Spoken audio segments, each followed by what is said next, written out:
Who would like to start? Yael? Do you hear me? I would like to start actually quoting a survivor with what I believe is the challenge to all of us. Her name is Isabella Lightner. I also read this on 9/11/2001 to the mayor of the city of New York to make sure that every family that lost someone in 9/11 receives an urn of the ashes that would be found. And Isabella said, "The sun made a desperate effort to shine on the last day of May in 1944. The sun is warm in May, it heals, but even the heaven was helpless on that day.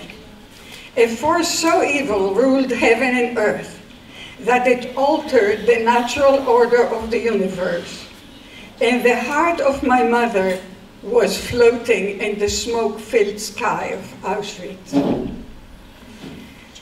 I have tried to rub the smoke out of my vision for 40 years now, but my eyes are still burning, Mother." Later, she wrote, "I search the sky to see if I can conjure up my mother and my little sister, Potio. I look in desperate sorrow, but can discern no human form. The smoke has vanished. There is not a trace, no grave, nothing, absolutely nothing. My mother lived for just a while, Potio for less than 14 years. In a way, they didn't really die. They simply became smoke. How does one bury smoke? How does one place headstones in the sky? How does one bring flowers to the clouds?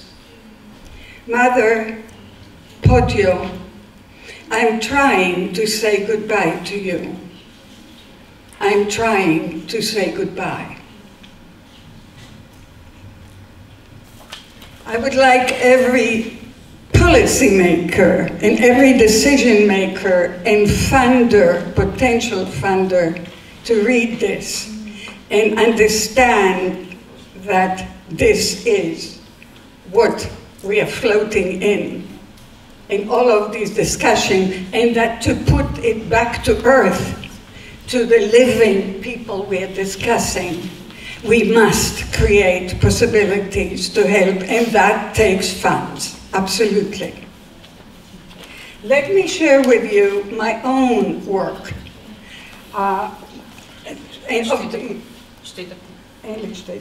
Okay, she said I have two minutes left, which is I didn't speak my work, I spoke Isabella's until now.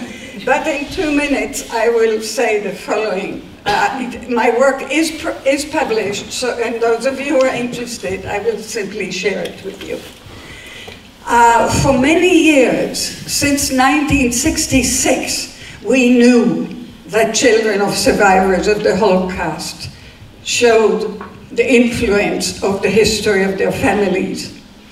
Not until the last decade have we established the actual measures, valid measures to assess these influences, tailored on the experience of children of survivors. It is now available in over 20 languages. And each one of you who wants to do research, it will be available in more languages. And it's being studied not only with children of survivors of the Nazi Holocaust all over the world, but also with children of survivors of other genocides, crime against humanity and war crimes. So we are creating the database foundations of assessing it, of knowing. And we built a center that actually serves as a data bank for all of these, so we can compare and contrast and truly learn from facts rather than from beliefs or political opinion or wishful thinking of people. We also have now a validated theory to organize these phenomena, which we did not have before. And it is, don't be rude. And it is, and that serves to comprehensively examine these phenomena. It was already said about my work that I focused, and I found by fact, heterogeneity. We don't have just symptoms that have a name like psychiatrists like to do.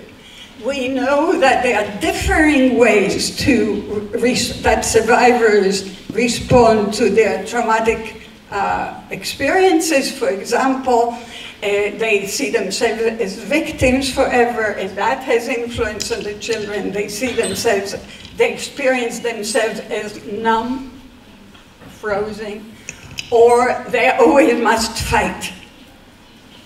Imagined or actual enemies.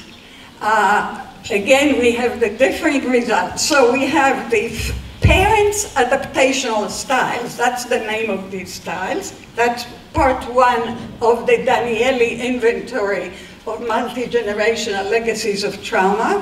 Part two is the reparative adaptational impacts, which is the children describe the effects on themselves. So the part one, they describe the effects of their parents that they grew up with.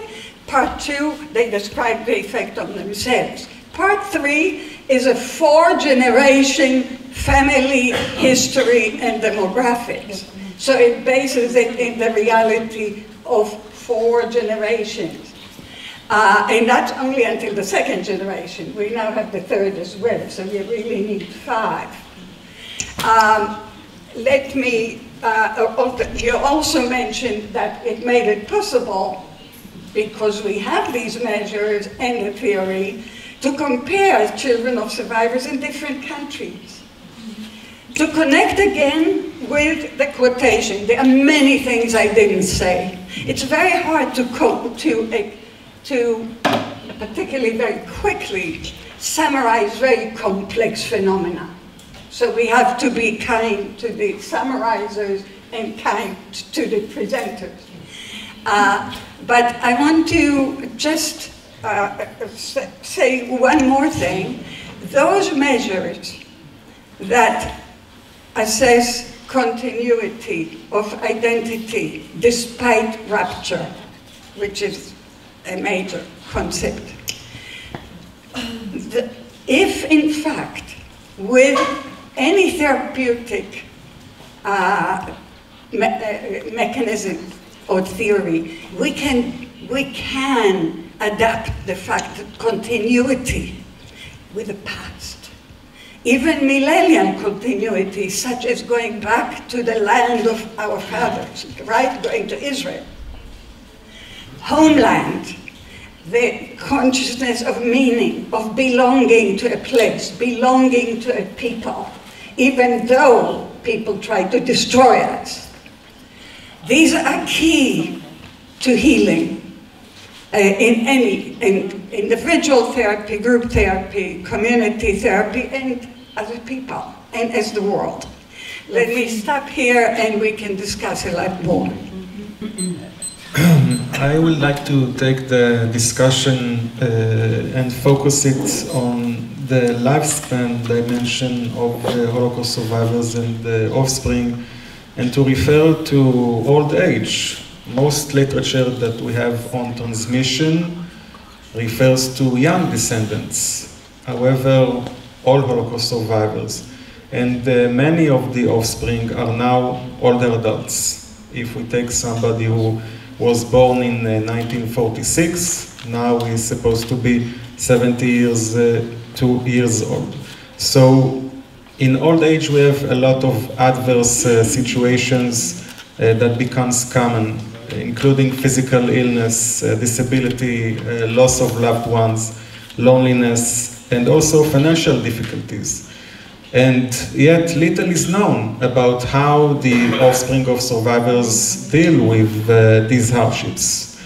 And therefore I think that practitioners and scholars need to allocate their future efforts in order to examine and assess how the survivors and the offspring are dealing with these hardships. As Dr. Danieli mentioned now, we have to look at the heterogeneous picture of families of survivors. And we have survivors with PTSD and survivors with depressive symptoms, and offspring with secondary traumatization symptoms, and offspring who demonstrate resilience. So we have to account for these various situations and their effect on the way the survivors and the offspring age. And I would like to give some small examples from my own research. For example, we found that some offspring, middle-aged offspring, suffer from greater physical morbidity than others. And also we connected the secondary traumatization symptoms to that morbidity. Also, some offspring reported using unhealthy behaviors, for example, using alcohol, smoking, doing less physical activity than usual. And these behaviors were more frequent among descendants whose parents suffered from PTSD symptoms. So this is another link that can explain the poor physical health of these offsprings. Also, when we look at perceptions of aging, how survivors and their descendants perceive themselves as aging, how old they feel. Do they feel older than their chronological age or younger? And we also saw that in families of post-traumatic survivors, both survivors and descendants felt older than their chronological age and looked at the aging process as something that is mostly composed of age-related losses. And lastly, the caregiving example, the caregiving that descendants give to their elderly parents. And we saw that in families of post-traumatic parents, the caregiving experience of descendants is more difficult. They experience the caregiving as something with more troubles, with more worries, and also show greater tendency to care for their parents and show greater obligation responsibility for their role as caregivers. So these are just several examples. If I will have more time, I will give more examples later in the discussion. But I think that when we're talking about practical implications of all these findings, we have to look if we're doing psychosocial interventions or if we're doing behavioral intervention.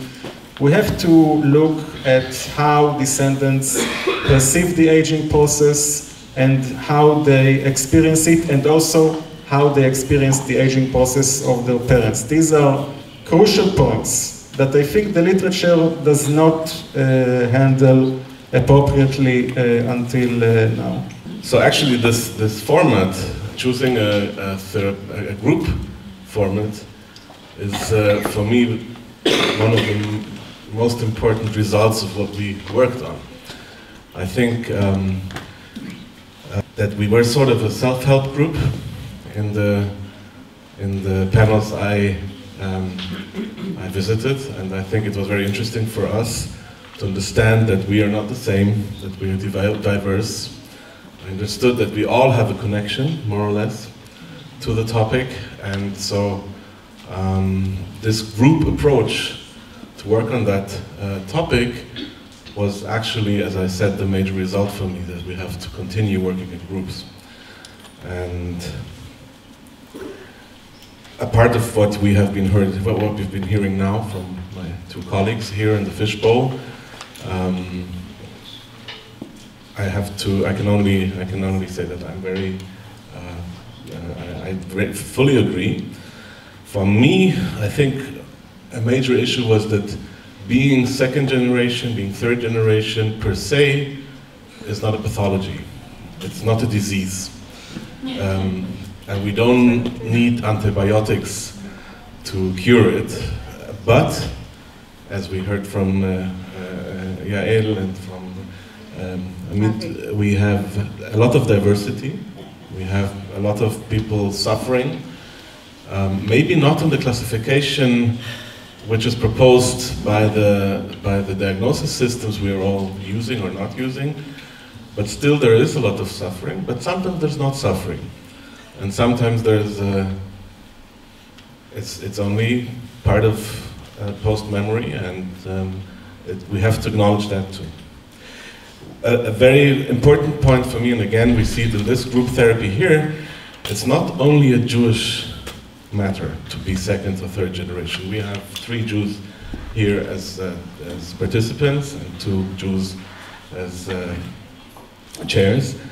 And I can't remember, I think we had a little talk at the end of the last session, and again, this is diversity. We have a lot of different stories, a lot of different narratives, and I found myself to be maybe a little bit too narrow on what I worked on, but again, that is the right of being a participant in a group therapy, to work on your own narrative. So that's a little bit of an excuse here. The approach, and that was the question you were posing, I think, as a group person, I don't know if I mentioned that I'm a group person, is to create spaces, is to create a space of acknowledgement, to create a space of development, and also a space of not being questioned. I think that is something the series of conferences has allowed us, not to be questioned about your history, about your biography, about the transgenerational biography, and to share experiences, which is sort of a cliche word, but if you really feel to share experiences, it is very valuable, and it's more than a cliche. So my 2 fourth speakers have allowed themselves to make a little bit of an advertisement on their own work, so I allow myself also very shortly to mention, and you mentioned before, we are planning a group encounter, a group weekend. I have to admit, a Jewish group weekend from a Friday to Sunday, 19th to 21st of September in 2019. It's a German-speaking venue near where I work at the moment in Switzerland, and I'm very happy for anyone who is interested to let you more details, and we will see how the group therapy continues. I hope we will have a chance to feel that. Okay, that's from my side. Okay, I would like to come back to initial question, which we want to discuss for the whole group. What suggestions do you have regarding the question which kind of psychological support for descendants of survivors do you need is necessary, and maybe you have some ideas to this point or to different arguments which had been presented before. I'm asking everyone, and you have the possibility to come shortly. Ja, please. Sie können hierher kommen und dann kann man das wechseln. Okay. We are staying here. Yeah, you are staying. Okay. I have many questions. My name is Tal. I'm working in Jewish National Fund. Actually, I'm, collecting money for Israel, but I have to get. I get a lot of connections with people in Israel, like Maggie, and also here in Germany. I just got today a letter from a survivor. She was here in Cologne for the, the city of Cologne invites people who were thrown out. Since 25 years they make this program. And one lady was in this program. She didn't want to be interviewed by the NS Documentation Center, but she wrote me today after I sent her a link on a film. There was a film about the kids of Cologne, about the Kindertransport, and she wrote me she is regretting that she didn't tell her story. She has a wonderful story. She's in the United States. If anyone goes to Houston, ask me for her address. She's a wonderful lady, but it takes some time for survivors to talk about what happened, and they are dying out. She understands this, and we don't have time. But what my question is, if it helps survivors to meet not survivors, survivors of the other side, the kids of the Germans, I always say to Torsten, when do you start working with not only Jews, not only survivors? Because in my work, and I assume there is no study about it, Danny Kranz, this is for you. I assume that I am assuming, and this is only my theory, that every fifth German has someone in his family which is Jewish. But it's only my theory, So if you study it, I would thank you. I would like to ask you if there is a difference between the suffer of a survival and a suffer of someone who didn't. Because I saw a film with Mr. Pognani last week, and this was the first film I see about the suffer of people that are sons of Nazis, this is my question. First of all, again, I don't want to sound mechanical. There's a great deal of multidimensional work that goes into our thinking, but clearly the inventory can be given to all of them. That's part of why we did it. We translated it also to German and to Russian and to Hungarian and to Italian and to Dutch and on and on and on. And in fact, these can be found by studying it rather than just thinking it or having an impression on it. So yeah, we have the measure for it. Those of you who are interested, you're most welcome. to use it. And yes, another thing that's most important to teach everyone is not only multidimensionality, but to think not just short-term, but long-term and multi-generationally. And that's true too for the funders and for whoever government that killed its own people or others. You might want to decide, I'm speaking to decision makers, that you're giving money only to the first generation. But then you have to ask yourself, what does it make you into? Because it keeps going. Even in the life of one survivor, you heard that she came to Cologne. She then wasn't ready to speak here. It was too much for her. Probably because it was also face-to-face with the potential perpetrators. I don't know, right? Because I don't know who she met with, what her thinking was. But then she went back home, got some more perspective, and now she wants to leave her story. She wants to leave her word. That is a long-term issue, right? It's a process issue. It's not just an outcome issue. Do you understand what I'm saying?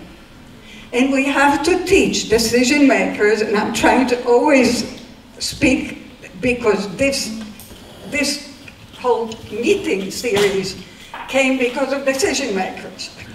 The end of the way is still how to identify with your parents. And that is maybe similar for offspring of survivors and offspring of perpetuators. There's a very interesting film of one of the participants we have in Café Selig in Munich, which is a Café Europa. Alina told you about it. And I'm talking about Nathan, and Nathan is a 91-year-old survivor from Auschwitz and other camps. And Nathan is a very good friend now with the son of the the ghetto commandant and the mayor of Lodz, the German Nazi mayor of Lodz. The son of him and this Nathan are very good friends. And both of them need each other very much to somehow be open to the public and to explain, and there's a lot of questions of legitimation, acknowledgement, and both of them are criticized a lot for this sort of friendship, which they openly show. It's a very touching film. I can only recommend you to see it. It's Linie 41, line 41, which is the tramway passing through Lodz all the time, closing stations, of course, where the ghetto was there. So that's a little answer maybe to your question. Es ist was anderes, ob man natürlich verfolgt worden ist, weil man eine Religion hatte oder ob man politisch verfolgt worden ist.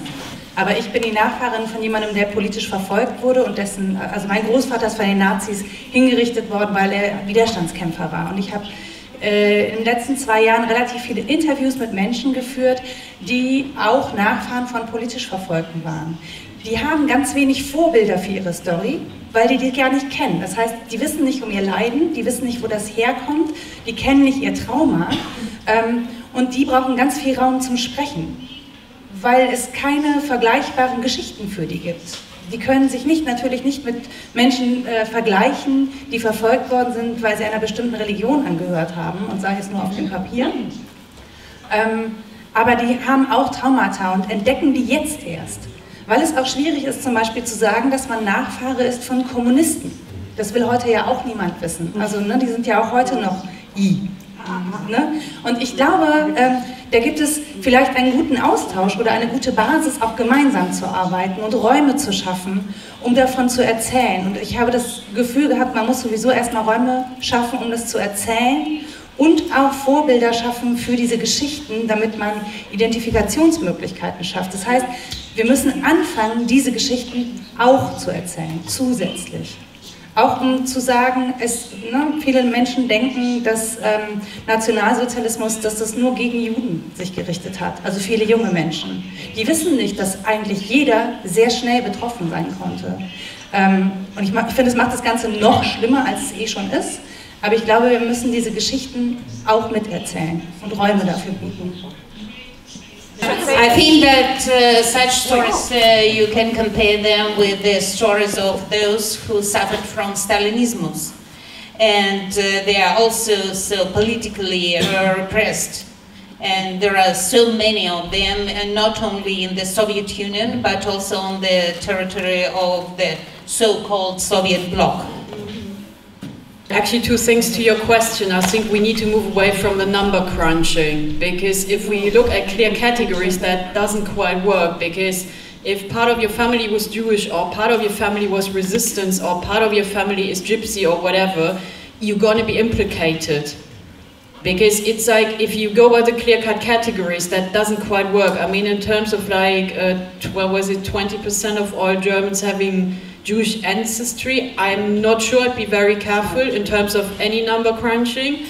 And related to that, I think if we look at the current society, most of us have very mixed families. So I think we need to somehow shift away from that discourse, so that somebody can be the descendant of Jews and of resistance and of perpetrators or of communists at the same time. And what I feel very strongly is that we're sort of supposed to pick what we are. And I think it's very divisive. It's very divisive as well within families. And I think that is something where, I mean, I'm not a therapist, I'm an anthropologist, so I collect data, I advise, but in terms of therapeutical stuff, then that needs to come out, because from what I can gather in the data which I have, those who have mixed families will identify with only one part. I mean, I can speak of myself, I basically have no identification as a German, but I clearly have one as a Jew, although I'm a complete atheist. So it's very messed up. And I guess I'm not the only one who's somehow probably screwed up in their heads about that. Actually, you're not. I think the world still is, as a whole. But I would like to say I feel a little bit, as an author, I feel a little bit like an orphan, because in 1998, I published the International Handbook of Multi-Generational Legacies of Trauma that covers 32 populations around the world, including a whole section of post-communist 6 chapters from various countries in the Soviet bloc, as you called it. Including indigenous people, on and on, including perpetrators and victims. There are 4 different chapters from Germany itself, Eastern Germany and West, because it was 98, it was fresh, and comparing them, there is, children of Nazis, children of survivors, they're children of resistance fighters, everybody you mentioned. So we have been looking at this for years and years. This is actually almost 30 years ago. And I'm a little frustrated because the book is in English and nobody ever translated it into German. And nobody can afford it. I know that. Well, it's not my fault, I don't make money on it. But at any rate, I do it all at my own expense, so I have no answer to the cost. So I would urge you to read what is available before you just say it's not there, but because it is there. And it's available. That's the point. And please, become more knowledgeable. Don't keep feeling lost just to feel lost. At least know what's in there, and then you can take it a step further. Thank you. I also want to answer Tal. I think that the dialogues between children of survivors, children of Nazis, is something that is very, very important to continue to do. In 1984, I had a film on national PBS in the United States that was then shown, called Breaking the Silence, The Generation After the Holocaust, that was then shown at the Berlin Film Festival in '85 and on ZDF on TV. And I think that, you know, we're talking about more than 30 years ago. It was a beginning of a dialogue between children of survivors and children of Nazis that was picked up by people like Dan Baron from Israel, who's done many groups, and also an organization called One by One. And it seems like the same as in the United States. You had a lot of energy devoted to the psychological impact and people dealing with it, and then there's been a lull. And now, as many of the survivors are dying, as children of Holocaust survivors are aging themselves, we're seeing again an urge to begin to have these kinds of dialogues and to look at the impact of the Holocaust, not just on the children of survivors, but all other groups that have been affected. And so I hope you do something about it. Just a small comment about reconciliation. The tendency to create a dialogue between survivors or survivor descendants and the descendants of Nazi war criminals. We have to look at heterogeneity also in this context, because there are families of survivors and descendants who want to reach reconciliation and also even forgiveness, if we take the example of Eva Kor from the United States. But not the only one, yeah. No, it is the only one. It is the only one. Not the only one, not the only one. It is the only one. No, it's not. and on the other part, we can see examples of survivors and descendants who want to cherish the feeling of vengeance, who want to cherish the feeling that they don't want reconciliation, that don't want any discussion with the other side, as a measure of keeping the sacred people who were perished. For them, it's sacrilegious to go and discuss with the other side. So we have to keep the heterogeneity picture in our head. Ja, mein Name ist Danieli. Ich habe ausführliche Forschung gemacht, über 50 Interviews geführt mit Kindern von Widerstandskämpfern und Widerstandskämpferinnen.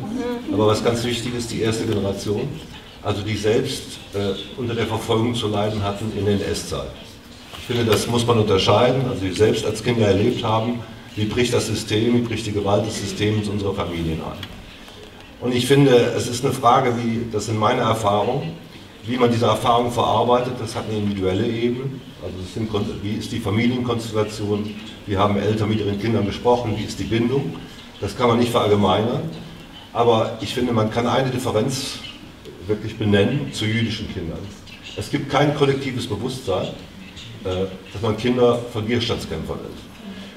Das könnten jüdische Nachfahren konnten das entwickeln seit den 60er Jahren, seitdem es diese Selbsthilfegruppen gibt. Und es ist ja auch kein Wunder, weil Frau Tuscherer jetzt hier sitzt. Sie sind Kinder, ihre Gruppe nennt sich Kinder des Widerstands, aber im Grunde genommen die das nach vorne treiben, sie haben die NS-Zeit nicht mehr als Kinder erlebt. Oder 2-3 Jahre die meisten. Und ich finde, da gibt es einen großen Unterschied, und das nennt Hans Karlsson die dritte traumatische Sequenz. Wie ist die Nachkriegszeit gewesen? Und da gibt es auch sehr scharfe Differenzen zwischen Ostdeutschland und Westdeutschland. Eine Nachkommen nennt das den Kommunistenstempel für Demokraten. Und das kann ich von meinen Interviews wirklich klar belegen. Diese dritte traumatische Sequenz, die bringt das. Und ich glaube, es gibt so ich bin sofort fertig, es gibt so Alterspraxen, die man nicht unterschätzen kann. Also die Tochter eines politischen Verfolgten, der ermordet worden ist, hat gesagt, Herr Nellis, als 1943 Bomben über Wuppertal fielen, das war ein großer Bombenangriff, ich habe unglaubliche Angst gehabt, aber ich habe mich gefreut, endlich fallen die Bomben, dann kommt mein Vater aus dem KZ. Und diese Erfahrung kann man nicht mit Gleichaltrigen in Deutschland teilen. Das sprengt jedes Familienfest, das sprengt jedes gesellige Zusammensein zu sagen, oh, ist doch super, dass die Bomben gefallen sind, ich bin befreit. Und das macht den Unterschied aus. Nora Hesbos sagte, es gibt keine Identifikation, ich würde es anders nennen, es gibt keine kollektiven Erfahrungen oder kein Medium, in dem man das diskutieren kann. Have you published the results of your study? And if you have, in what language? In English and German. In English also? So first of all, I want that. Yeah. So, but this is excellent, you see, so this is an example of creating a mutual language for all of us to learn from the results published in other languages. So that's excellent, thank you. And so you could have done, you could read the chapters that are relevant in the book. That's perfect. Ich möchte gerne was fragen. Ich komme von der Arbeitsgruppe, von der Gegenüberarbeitsgruppe. Und es wurde in den Feedbacks oft gesagt, dass die beiden Arbeitsgruppen psychosozial und politisch-historisch nicht so richtig miteinander verbunden worden sind, weil wir auch nicht so viel Zeit hatten, uns zu verbinden. Deswegen möchte ich aus dieser Perspektive gerade zwei Fragen stellen.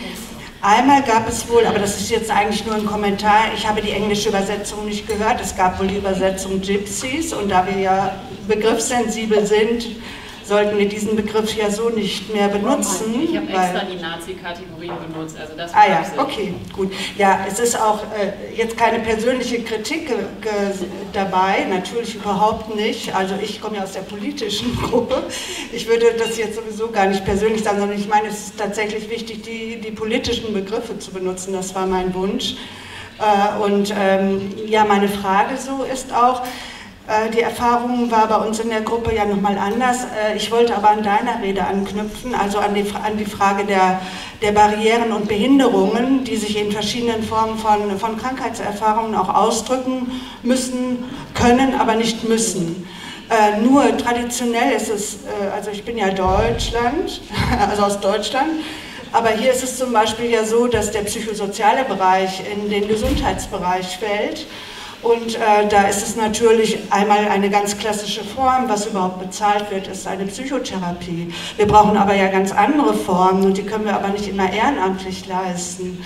Und in anderen Ländern ist das nochmal ganz anders. Also ich war jetzt in Bosnien, da ist es ja beispielsweise so, viele Roma, auch die hier leben, sind ja auch aus Bosnien und viele Roma sind auch zum Beispiel muslimisch.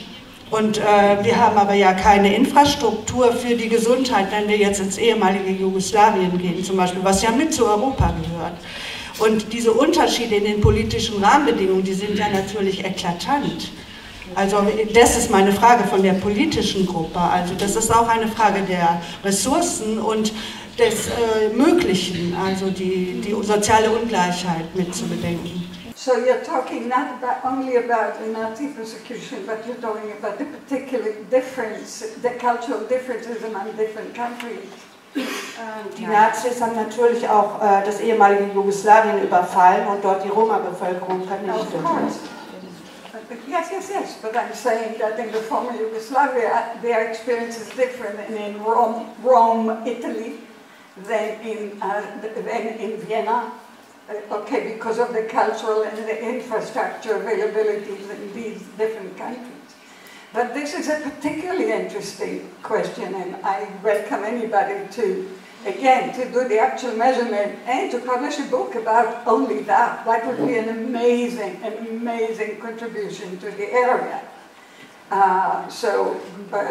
That would be superb. And actually, I work also with the Czech and the Hungarians, and they're very interested, so maybe you can create a team. I wanted to make a comment on what you said about the reachability of interventions, and you're right. We are very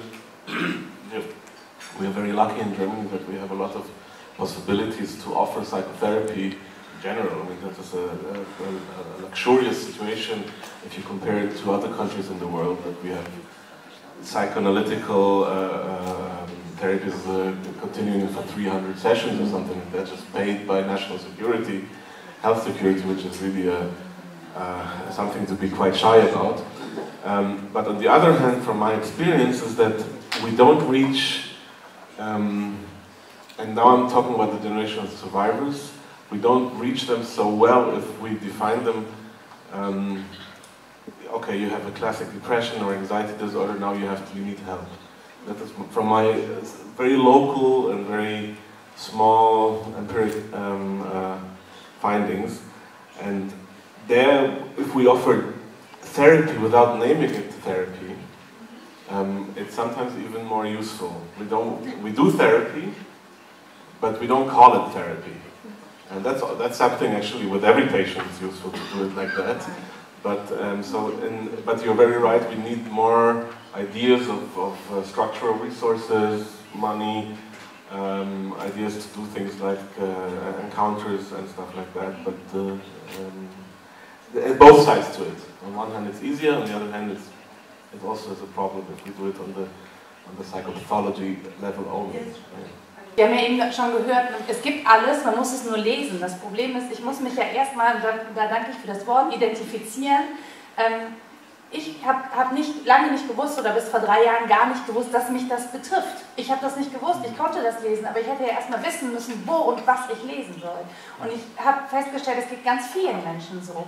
Das heißt, wir brauchen nicht nur Therapie, wir müssen ja irgendwie ein Angebot schaffen, wo Menschen entweder auf die Idee kommen können, dass da was ist oder sein könnte, und dann ist es egal, ob das gemischte Hintergründe sind oder nicht, sondern ich muss ja irgendwo einen Anfang finden. Und ich glaube, viele Menschen finden jetzt erst einen Anfang, wo sie ein Leben hinter sich haben, das vielleicht geprägt war selber von Arbeit, von Kindern und. Die haben jetzt Zeit, beschäftigen sich jetzt mit ihren Eltern, wo sie 60, 70 sind und sind aber vielleicht nicht, genau, und können nicht, haben dann keinen wissenschaftlichen Unterbau, aber für die muss es Räume geben. Und ich glaube, wichtig ist, dass man versucht, Kommunen dazu zu bringen, Veranstaltungen zu machen, wo diese Räume geschaffen werden können. So.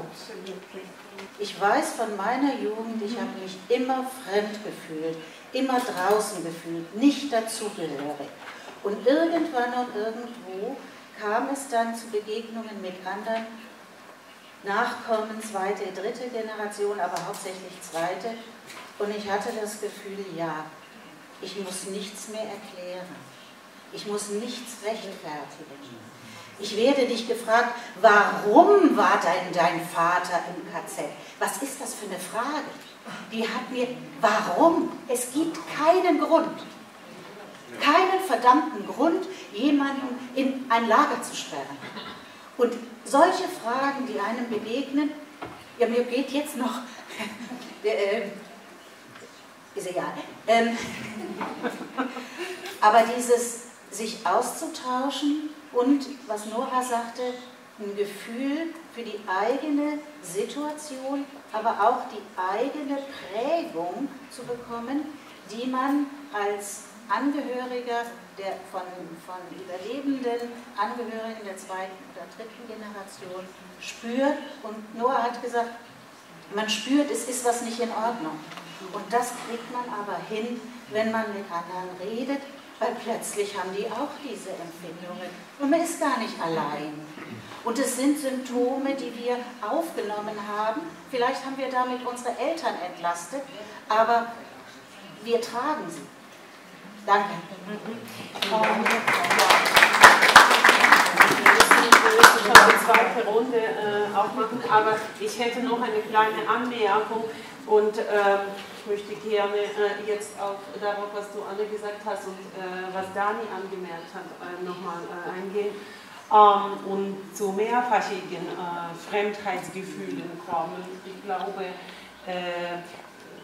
also ich möchte gerne ein bisschen dieses pastorale Bild von den vorhandenen therapeutischen Strukturen in Deutschland in Frage stellen und behaupten wollen, dass zum Beispiel, was das, die russischsprachigen Migranten-Juden hier in Deutschland betrifft, die über 90% aller Juden in Deutschland ausmachen, man absolut alarmierende Situation hat, in der, also wenn Sie eine Karriere aufmachen wollen, dann gehen Sie bitte Russisch lernen, Psychologen und Psychotherapeuten werden, um komplexe Situationen behandeln zu können und unterschiedliche Erfahrungen zwischen Migration und weiter tradierten Antisemitismus und Verfolgungsgeschichten zu behandeln.